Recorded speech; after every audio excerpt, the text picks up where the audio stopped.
Welcome to another episode of Victoria's Lounge. Now, in September, we featured 6 widowers who shared their experiences of losing their wives. It moved so many. We got feedback from viewers who said they learned to appreciate their spouses that much more. Churches saying they now saw the importance of reaching out to widowers. But we also got requests to feature widows to hear their stories and experiences of loss of their spouses, the pain that follows, and the journey to healing. So today we're doing just that. Let's meet them now and start that conversation. Jackie Odwar is an HR administrator, a mother of 4, and widow to her late husband who died in November of 2014. Known as the Hulk by his fellow riders, her husband died in a tragic accident in Tigoni. She recounts her time of healing and navigating through the grief after losing the love of her life. Njeri Kaberere, fondly referred to as Njeshwa Kabs, is the widow to Peter Kaberere. The loss of her husband was felt across the country when he lost his life on April 2014. She's a mother of 2 and an event organizer, and talks through her experience and the healing she's been able to find due to support from family and other loved ones. Anne Muturi Wanjohi lost her husband after he was murdered mercilessly 19 years ago. To date, she has never found his body. That has taken a toll on the healing process for her and her son. But she managed to find love again and talks about her healing process thus far. Remember, hashtag Victoria's Lounge is how you can chime into the conversation on social media. Let's get the conversation started on a happier note, if you will. This is not all going to be tears and sad memories, but Jackie, let's begin with you. Tell us a bit more about your husband. He was a biker. Matt Hulk, as the bikers knew him, had an amazing personality, very affectionate, very warm, outgoing. He's quite the opposite of me. He was a people person, dependable friend, and above it all, I can say awesome father to our children. How long were you married for? 10 years. Wow. God gave us 10 years, blessed us with 10 years, married young. So how did you meet? You said you married young. How did you two meet? I say Matt found me. He met me on my doorstep at my apartment. I lived in Kile, he lived in Riverside. Came to pick his cousin who was my former schoolmate. And one thing led to another, and I guess, as I say, the rest is history. How about you, Anne? My husband, Francis Muturi, used to work with Kenya Wildlife Service. He was a ranger. I met him through my brother. He was a very close friend to my firstborn brother. So initially he was working for Aberdare Countries Club. So while he was still working there, I remember he used to come visiting at our place. Yeah, and through my brother, I met him. And then when I was in high school, in my early days, the days he could send me letters, and I remember immediately after Form 4, we started a relationship which led to marriage. Yeah. Njeri, you know, I feel we knew Cabs, but certainly there's something that the viewers don't know, that we don't know about him, that you loved. What was marriage to him like? It's a lot to say, but what I remember is Cabs was a people's person. Cabs loved every single person. I'd say Cabs loved you not because of what you had, but because he wanted to love you. He loved the old, he loved the young, every other person. So Cabs was a very funny person. He loved everyone. He loved me, he loved my son then, and he was really waiting for our daughter who was almost being born. Cabs was very humble, very giving. He was a very good giver, and he was very hardworking. He was a very hardworking husband, and he really provided for us. He believed as a man, he can provide, he can do everything for us. So that was Cabs for us. Yeah, yeah. And what was your marriage like? You said, of course, he loved you. Yeah. But what was it like? It was fun. Cabs really spoiled me. Yes, he did. He spoiled me. Everything that almost I had, he's the one who got it for me, and he used to surprise me every other day. I remember the year 2013, before I got when I was like 7 months pregnant, he surprised me with a trip to Dubai. Wow. Yes, he really did that. Jackie, if you can take us to the day that it actually happened. Again, he's on his bike, he's doing what he loved, and you're out with the children. Certainly not what you expected on that day, but take us through it. A normal Sunday that started out as normal, looked beautiful, went to church. He had asked to spend time with the kids in the afternoon. We asked that we could take them for swimming. Came back, he asked to go for a ride. I was to get them in, at least have them feed, get them in the pool, and he would come and join us later. I left home. He was to join us around about midday. Kept on calling. The phone calls went unanswered, which was quite unusual. With the family calls, he always did answer. But he didn't. And I assumed most likely he's on the bike. He should be riding back home to join us. And as we sat by the pool, the kids enjoying themselves, I started receiving quite a number of phone calls. Sounded quite strange from people I didn't, not anticipating. And the phone calls kept on coming one after the other. Apparently by the time I was calling, Matt was already down. Matt had already passed on. Word was out, it was on social media. Well, I was clueless, I didn't know. The phone calls kept coming, and now they were quite leading. Where are you at? Where are the kids? Others who didn't know that I didn't know. Pole sana, wondering what's that about? And I think they got wind that most likely I'd heard, and one of his very close friends called me and told me, you really need to get home. The sound of it, of course, now he had to at least give me some info. Matt is down. I didn't want to think of as death. No, he's badly hurt. How badly hurt is he? Do we need to think of a medical evacuation? Where is he?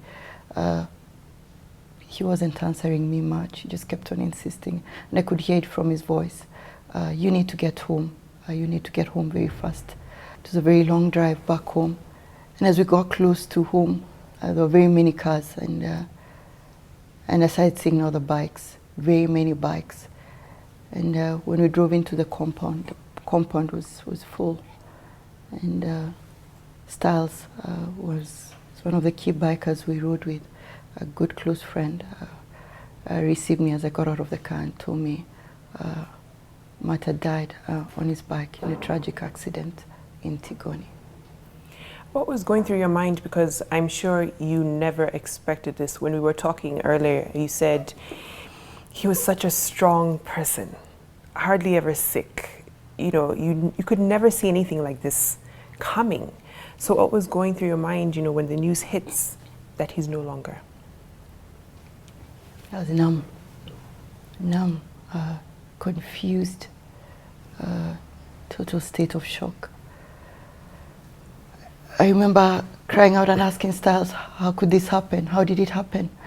You guys always told me you ride safe. I kept crying. Who was with him? And the key biker who was with him could not even look at me. He was a mess himself. And that was a very dark day. That was a very dark time. Words cannot express it. And your case happened 19 years ago. And even while sitting and talking with you, it's almost like it happened hours ago.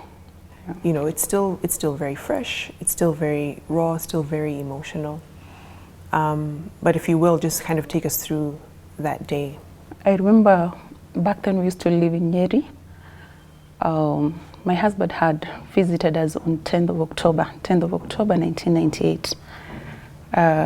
Those were the days we used to celebrate Moi Day.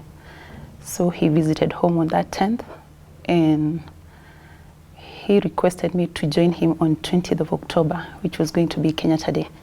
He requested me to join him with my son so that we could go and celebrate the holiday with him at his place of work. So I remember we stayed, and on 20th of October, unfortunately we didn't go. My sister joined me that particular morning, very early in the morning, and requested me to be left with his kids. On 22nd, I woke up very early in the morning with my son. We prepared and headed to my husband's place. He was based at a gate called Rhino Gate. It's one of the many gates in Abadia National Park. So we proceeded, and on arrival, there's a shopping center where the matatus, the public transport, used to take people. So I alighted there, and I remember asking the residents of that area whether Francis had been spotted on that particular day. And they told me the last time they saw him was on 20th of October. So it was not until at around 6 p.m. when he didn't show up, and I was like, being a natural reserve, our security could be compromised. So we decided to go back to the shopping center and wait for him there. I knew at least word would do round that we've been seeing, and he would know where to come and get us.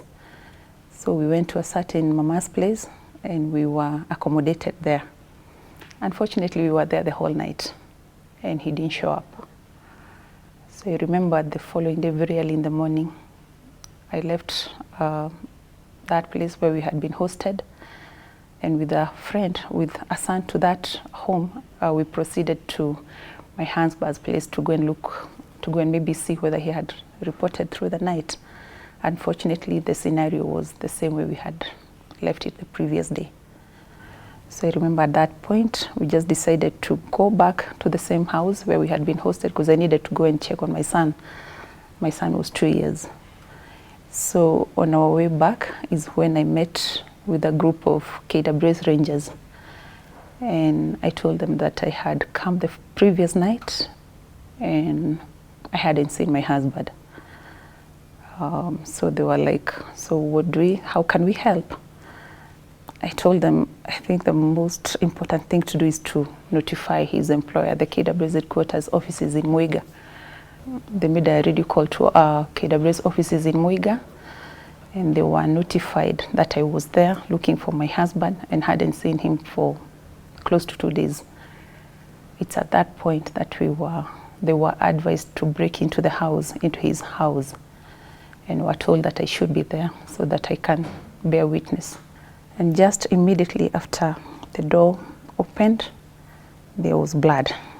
To begin with, there was drops of blood that led all the way to the bedroom. I remember at that site, I fainted. Yeah, I fainted. I can imagine, because only wondering what happened. What happened, yeah. Where he was. Was he okay? Sure. There was no word from KWS or motive, and we'll get to more of your story. Let's take a short break here on Victoria's Lounge. More from these very brave, wonderful, beautiful widows as they recount their experiences. We'll be right back. Welcome back. You're watching Victoria's Lounge. And you were just taking us through such a harrowing experience. Now I'm sure a search ensued to find out what happened, investigations. So what was going on through your mind? Because you have no answers whatsoever as to what could have happened to your husband. I only remember telling God, please God, let this not blood be my husband's. I was trying to imagine that maybe there was a confrontation in the house and somebody might have suffered, but I didn't want to believe that it was going to be my husband.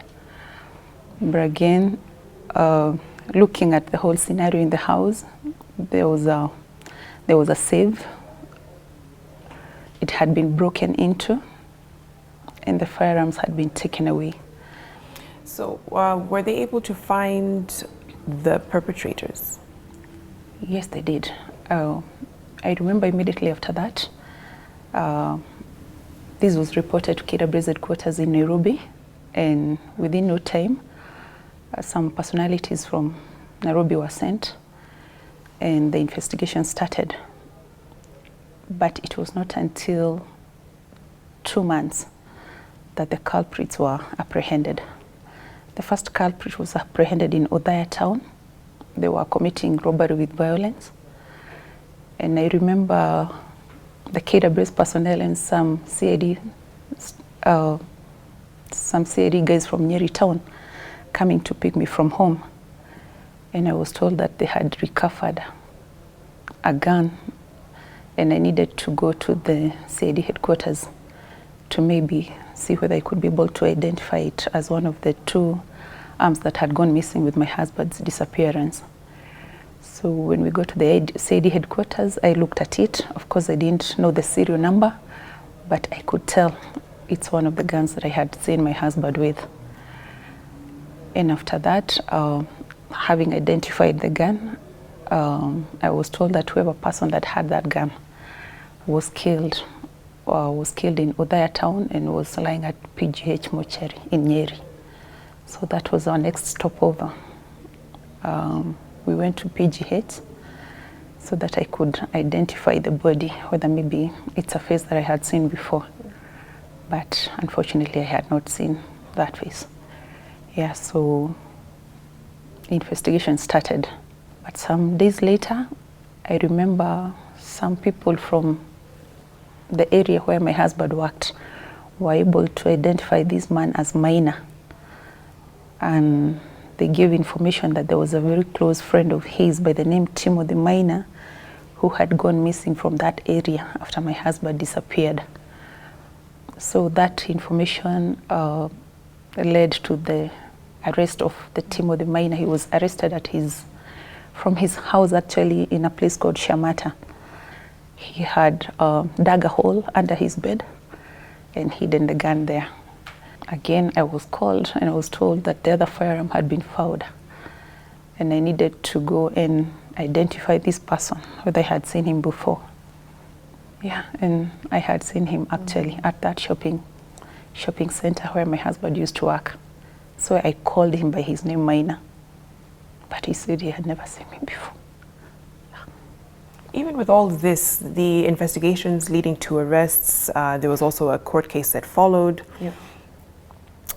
The body to date has not been found. It has not been found. At least the perpetrators having been found, did that give you some form of closure, seeing these people who were responsible for your husband's murder? Did that give you some sense of closure? It actually didn't. Didn't in the sense that I thought at least after the apprehension, after they were apprehended, we had very high hopes that they would tell us what they did with his body. The guns has been found. These are the 2 guns that KWS had entrusted my husband with, and he's missing. So I definitely knew that they knew where they had put his remains. That is, in case they had killed him. So we expected that through the court process, we would be able to get that kind of information, which we didn't. So as it is, the court process took place, and eventually these people were sentenced into 5 years imprisonment because of being in possession of firearm illegally. That left me wondering, what about my husband? Yeah, so there was no closure. I would say there was no closure. The fact that we didn't recover his body, there can never be any closure. And we'll definitely talk about what toll that's taken in terms of the healing for you, moving on, of course, for your son as well. But Njeri, let me come to you.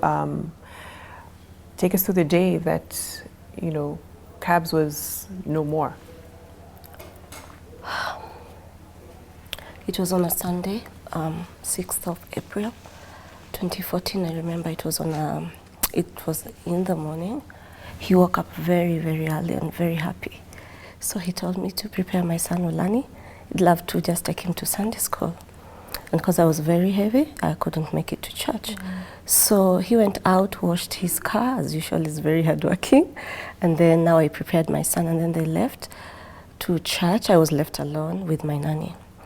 So that was the morning hours, and then they came back at around noon.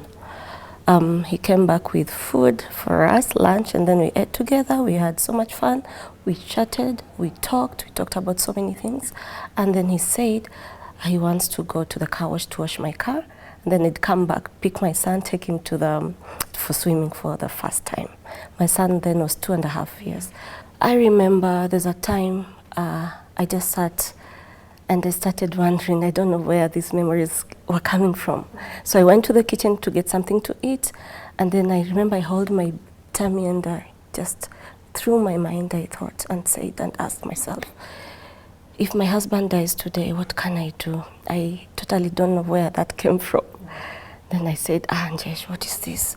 Then I totally forgot about it. And then after like a split of a second, another memory. Then I asked God, why is it that both of our wedding bands are not around? Like mine had gotten lost, and then his had gotten lost somewhere in the house. And then I asked God, do you mean one of us will die very soon? And then I totally forgot about it. And then after those memories, then my phone started ringing then. So the first person to call me was my boss, and my boss never calls me. And if he calls me, he wants to check on us or my hubby. So I looked at my phone, I was like, he's calling me. Should I pick or not? Yeah. I actually wanted not to pick, so I said, let me just pick it. So I pick it, and he asked me, Njesh, how are you? Where are you? I told him, and he asked me where his cabs. I told him. So he said, stay where you are, I'll call you right away after some minutes. And then after that, another call came through. Like 2 more calls came through after my boss called me. And I thought to myself, what's not happening? The last person who called me, I told them, please do not give me sad news. But my mind wasn't there. I could feel it, but not with my husband. Truly, Victoria, I'd not thought that I would have lost my husband then, because for us it was only 5 years. And then I remember after the last call, I saw one of our colleagues and my boss's wife come through my back door, and then I went to just open, and they said that come to check on me because the previous Saturday was my baby shower. So they had come to just take me out. Of course, that was a lie, a good one, I'd say. Yeah, so they came through. And then my boss's wife, her eyes were very red. I got to understand then she had cried a lot because then I think my husband had died and I did not know. So we were inside the house for quite a while, and when they came through, they took my phone and my charger and hid my phone. So I remember one of my neighbors came through and she told me, Njesh, you have so many visitors, come say hi to them. That time they weren't visitors. There were people coming to tell me to just break the news to me. And I'll never forget the sound of a siren that I had near my house. And I asked God, if my husband dies today and he's probably taken to hospital and I hear something like that, what can I do? I totally don't understand. I couldn't understand why all these questions on my mind. So when I went to the living room, I remember I saw my husband. The first person that was there was my husband, and I thank God because I think God really worked through for me because God blocked my eyes. I couldn't see so many people in my living room, but guys were so many. So the first person that I saw was my boss, Kevin. And then Kevin, I said, hi, Kevin, how are you? And he was like a bit sad. I couldn't think about that. And then the second person that I said hello to was my dad-in-law, my dad-in-law.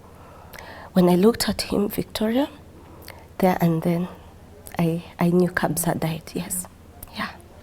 Learning that he was taken in such an unceremonious way. Actually, all of you. Yeah. All of you. It wasn't like it was a terminal illness and you walked through this journey with this person and you knew eventually they would be gone. They're just taken, and the shock that comes with that. As you're trying to decipher what's going on and process what's going on, we'll definitely talk about that, because that's the beginning of the healing. That's the beginning of finding some semblance of normalcy in your life and your children's lives as well. But let's take a short break here on Victoria's Lounge. Much more ahead. Stay with us. Welcome back. You're watching Victoria's Lounge. It's never easy talking about loss, and especially loss of someone who was so much a part of your life, literally became you. Jackie, you now have 4 children to whom you have to be dad and mom. You mentioned how your husband was the ultimate dad to them. How did you help them kind of get through this time? And at the same time, you taking care of yourself and, you know, the grieving process, how were you able to get through that time? In the confusion and all that was happening at that particular moment, I remember just breaking away. I think a friend had taken the kids to get them off their costumes, and asked for time with my children that I would be the one to break the news to them. That was very hard. How do I tell these little people that dad is normal? How do you even bring yourself to say, he's dead? You want to use all those words, he's passed away, he's in heaven. The reality of it, dead, gone. For me, I'm at that place where it's conscious effort that Jackie has to be at a better place. Jackie has to be stronger to be able to take care of her children, take care of her family. The initial stages, I think, was just that place where you feel like he went with you. A part of you, a part of us went with him. Life was not worth living anymore. I wanted to die, and then you wish not for death for yourself, but plus your children, because I wouldn't think of leaving my kids behind. When you're thinking your life has come to a standstill, the days keep moving, things continue to happen, and it really hit me that he's not coming back. We have to deal. This is our new normal. And I need to embrace myself, to try and stand to be able to look out for my little kids. Absolutely. And you've mentioned 2 very important things in this process: growing and thriving. It's not just surviving without this person in your life. And 19 years on, your son is grown now, and also finding love again, because you also managed to remarry. At some point, I thought of taking my life. I actually attempted. I remember I purposed to live, not just for my son, for myself as well. I believed that no one could have taken care of my son better than I can do. What I did next, I purposed to forgive the people who killed my husband.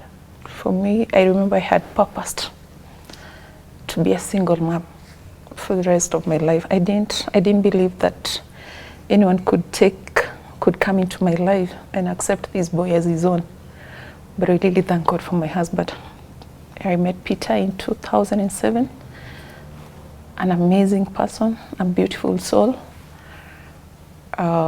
He proved to me that he was in for the long haul. I remember when we were dating, the first days when we were dating and he was warming up to my son. I remember my son used to call him Uncle. But after a year also, I remember my husband went to our place and introduced his parents to my parents. And even before that, my son was so much close to him. And I remember there was this time, it was on a Sunday, and he had taken us out. I remember I was seated at the back seat. My son is at the passenger seat with my husband. And he asked him, I think I want to call you Daddy. Wow. Yeah, can I be calling you Daddy? And it really moved my husband, and he was like, oh yes, I'm your daddy, I'm not your uncle. And after that, I remember we did the customary bit, and eventually my husband walked me down the aisle at NPC Karen in 2013. It was amazing. It was awesome. And looking back, we serve such a faithful God. He's a God of second chances. Absolutely, and a beautiful reminder that life can still go on and in a beautiful way. Yeah. You can still recover and heal from a tragic loss. And even though your late husband is in your memory, still you can love again, and that's a wonderful, wonderful reminder. Sure. Njeri, so here you are now. Everyone knows you, everyone knows Kabs, and you're grieving literally under the spotlight. It's a lot of pressure because it's one thing to grieve, the loss of a spouse, but when people are watching your every move, your reaction, your every word. Yeah. What was that like? It's not easy because you do something and people judge you, and sometimes it's not easy. But whatever I do it to myself and to God. That's just what I do. And what support have you gotten from those around you? How important is that to you now as you're trying to get some form of normalcy in your life? I had so many people who came through for us. That was in 2014.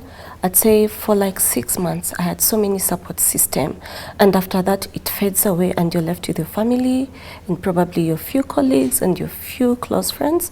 So I got so many support system. I never forget my nannies. All the time we talk and we forget our nannies. My nannies came through for me with both of our kids. I'd say this for sure. I do not even know how my daughter grew up.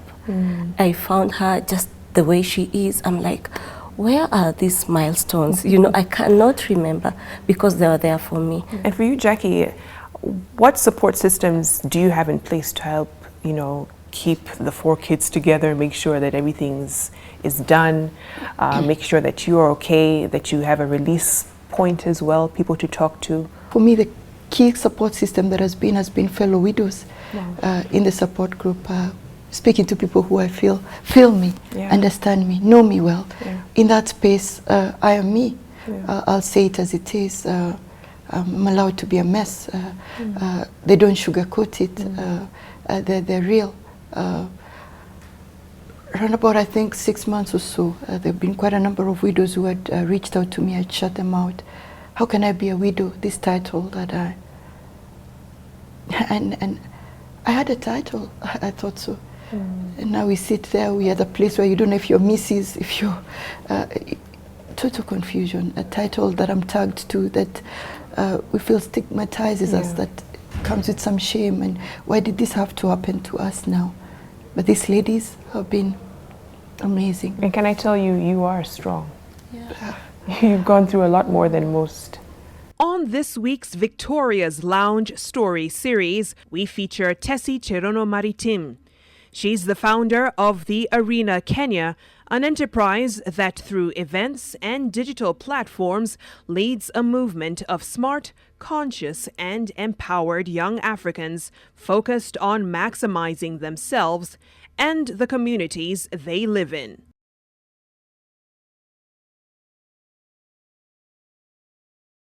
I grew up actually in a lot of different towns in Kenya. So I grew up in Naivasha. I was born in Nairobi and then moved to Naivasha, moved to Mombasa, lived in Eldoret. So we've lived across the country. I was a very active kid, very happy and just loved engaging with other children and learning. So I was in between my second and third year of university, and I had been attending a few events and really got the sense that there was never really spaces for young people to come together and talk about, how we're feeling about where we're at in life. Me and a few of my friends came together and did the first arena event, which was amazing, and just bringing together people from all walks of life and coming to share their experiences on how they have, pioneered in different careers. There are a lot more people that are more qualified than I am. With every event and with every idea that we come up with, you're always concerned, what will the reception be? But I think the feedback that we get from people who've attended our events and seeing how, you know, they feel inspired by talking to a certain person, they want to make certain steps with their life because they've met somebody or because they heard something that was different. It really, for me, that keeps me going. The impact is that we've really engaged with people and inspired them to see life in a different way, encourage them to see what the possibilities are. The one lesson that I think has been, that always sticks with me, is that just I need to take my time. Being able to sit down and just be still and say, okay, I'm going to take my time to make this decision, take my time to wait this out and see, you know, what's going to happen, and being very kind to myself, because it can be difficult. Dealing with pressure at events is always, you know, it's the usual. It's just something is coming up and there's a lot of things that need to be done at a particular point in time. I'm very organized in the sense that I like to just write things down. Even though I know I won't achieve maybe everything on that list, but writing down all the things I need to do and then planning, okay, so who can do this? I found that a lot of people are willing to help you if you ask. You know, small talk. Before you ask. Failure can really sort of shake you up and say, okay, this is a reality and you have to be aware of that. It's an eye-opener and it awakens you to what the realities are, and it teaches you that it's actually okay for things not to work out. You can be successful on your own terms and build something for yourself and be remembered for that. But I think what's most powerful and most impactful is when you build something that people don't even need to identify you. They see something and they benefit from it, and you don't need to be in the picture. That's always. Strong women manifest in different ways. Women who continue to work towards a better society and who contribute to broader changes. And so for me, all women are strong, in my opinion. Thank you so much for watching. Thank you to General Magenyi also for hosting us. And I hope that you will take the advice that you've heard from these wonderful women. Live in the moment. Speak your heart to those who are alive right now. Don't wait until the moments become memories. I hope you learn from their experiences and you too find your healing if you've lost a loved one. Thanks for watching. Let's do this again next week. Have a lovely evening.